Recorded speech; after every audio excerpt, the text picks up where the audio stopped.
Hey everybody, I'm going to make a brie and puff pastry. It's an appetizer. I love this thing. I've had it at several restaurants, and you put it with a little bit of a raspberry jam or blackberry jam, something like that, kind of whatever you have available. So it's only going to take a few minutes, and let's get started. Okay everybody, so what we have here is I have a store-bought puff pastry. I'm not trying to make puff pastry on my own. This is very difficult to make. So I have made it before, but not this time.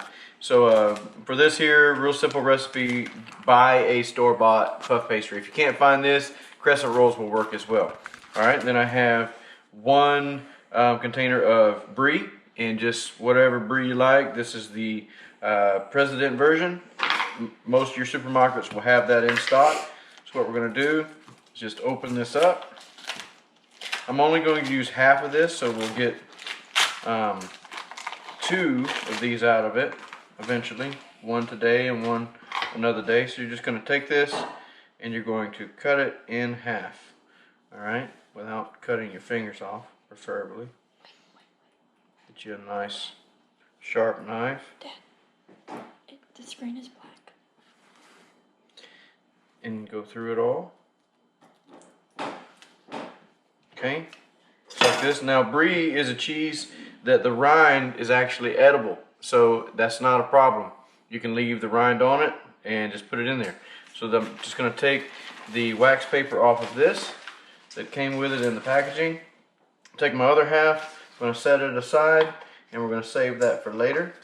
This one here, what we want to do is put it to where I can bring these corners in. So I'm not going to use all of this puff pastry right here, but I want to be able to bring my corners in like that. So I'm going to cut some of it probably about the same distance as I did on the other, something like that right there. So you want to bring it into the center. Okay, so then what I'm going to do with this right here is I'm just going to wrap this up kind of like a present, and you can leave these ends out. What I do is fold them over like that, just so you don't want your cheese to leak out. We have enough here, so I'm going to go ahead and make both of these actually, since I have enough pastry, and my family will eat this pretty quickly. Every time that I've made it, it doesn't last very long, so we're going to go ahead and just make both of them today. Who knows, I might invite somebody over and let them try it. So cut about the same amount off there. Just bring it in like this. This is a very simple recipe. Make sure that your oven is preheated to 425, or just follow that. You can follow the instructions on your puff pastry, and just bring it in. You kind of play with it a little bit. You can make it pretty. Do whatever you want to do. Alright, but this is an awesome, easy appetizer that you can serve to your friends and family, and they'll think that you really know what you're doing, you know. And sometimes you know what you're doing and sometimes you don't, but you know, today is one of those days where I think I know what I'm doing. Alright, so we're going to put this in the oven for about 15 minutes or so, 20 minutes, something like that. You want to make sure that your puff pastry is nice and golden, all right? So we'll get it in there and get it cooking. All right, everybody, it's been right at 16 minutes. I just checked them. They look like they're ready to come out, so we're going to go ahead and take it out. I had one of them that came open and didn't quite squeeze it together good enough with the puff pastry, but the other one stayed together really well. So can you see that there? It's going to be really good. So what you want to do is let this sit.